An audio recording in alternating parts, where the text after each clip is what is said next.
7h37, l'édito politique du jour avec Guillaume Bigot comme chaque vendredi. Bonjour Guillaume. Bonjour Patrick, bonjour à tous. Et vous voulez revenir Guillaume sur ce qui a fait et ce qui occupe toujours d'ailleurs la une de l'actualité aussi, les menaces notamment autour de nucléaire de Vladimir Poutine et des Occidentaux qui n'ont pas trop l'air d'y croire cette semaine.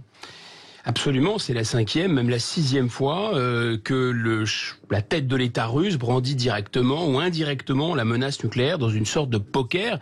Évidemment que tout le monde espère menteur, bien sûr. Mais cette fois-ci, Vladimir Poutine, vendredi, à la télévision russe, a dit « ce n'est pas du bluff ». Ce n'est pas du bluff. Et depuis, du côté occidental, on entend deux sons de cloche, en fait. Premier son de cloche, vous le disiez, les commentateurs soulignent déjà le sens du mot bluff. Alors, je vais pas faire mon petit Philippe David avec le mot du jour, mais le bluff, qu'est-ce que c'est? C'est brandir une menace dont on n'a pas les moyens.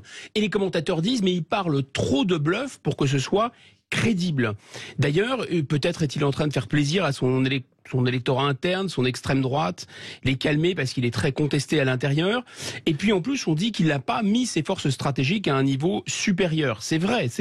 Tout ça, ce n'est pas faux. Et effectivement, personne n'a l'air très inquiet. Alors c'est vrai, le président Biden a l'air un peu plus inquiet que Zelensky, mais à peine. Et en fait, tout le monde, c'est-à-dire les États-Unis, l'Union européenne et l'Ukraine, restent dans un narratif qu'on peut résumer ainsi. Poutine, c'est Hitler, on ne lâche rien, sinon ce serait Munich. Alors qu'est-ce que c'est Munich? Eh bien Munich, évidemment, c'est le symbole de la capitulation en race campagne face à un adversaire qui serait pire que la guerre, parce qu'à la sortie de la guerre de 14-18, on s'était dit, souvenez-vous, c'est la der des der. Et c'est le pacifisme. Et le pacifisme, c'est très différent d'être pacifique. Être pacifique, on ne veut pas la guerre, mais s'il la faut, eh bien, il y a la guerre. Pacifisme, ça veut dire qu'il n'y a rien de pire que la guerre. Et là, on nous dit non, Poutine, c'est Hitler. Vous avez vu, on n'a pas voulu la guerre dans les années 30, on a capitulé avec Munich, et en fait, on a eu pire que la guerre, c'est-à-dire Auschwitz. Et on nous tient ce discours. Mais évidemment que Poutine n'est pas Hitler. D'abord, on chercherait en vain son idéologie génocidaire.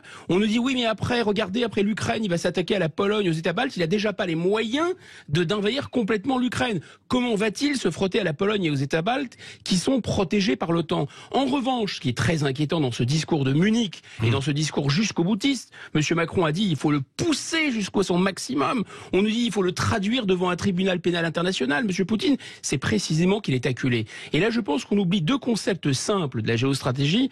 Un très ancien concept qui vient du chinois Sun Tzu, il faut toujours laisser à l'ennemi une porte de sortie. Là, manifestement, on va l'acculer personnellement, on va acculer la Russie également, et après les référendums, évidemment, il va considérer que, et je pense que le bluff nucléaire sera beaucoup plus crédible pour cette raison, c'est que dans la doctrine nucléaire russe de l'emploi des armes nucléaires, il y a une des raisons qui fait que si vous attaquez avec des forces conventionnelles le territoire russe, qui est sanctuarisé par cette doctrine, alors ça justifie l'emploi des forces nucléaires.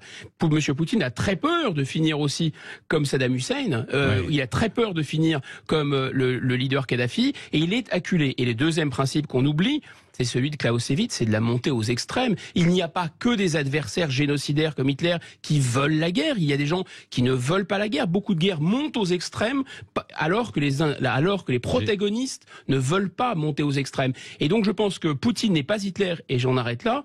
En revanche, si jamais on accule Poutine à tirer une munition nucléaire tactique, Poutine, lui, fait le calcul que derrière, les Occidentaux ne surenchéreront pas.